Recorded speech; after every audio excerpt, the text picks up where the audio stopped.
రాదురా ఏ విజయం నీ కోసం నా కోసం, ఎటుపోదురా నువ్వు చేసిన కష్టం ఎప్పటికైనా సొంతం.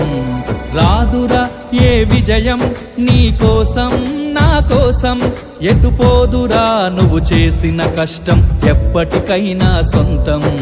కాలంతో పయనించేవాడికి కానిది ఏముంది, సాధనతోనే సాధ్యమవ్వునని సదాశయంతో సాగర ముందుకు. రాదురా ఏ విజయం నీ కోసం నా కోసం, ఎటుపోదురా నువ్వు చేసిన కష్టం ఎప్పటికైనా సొంతం.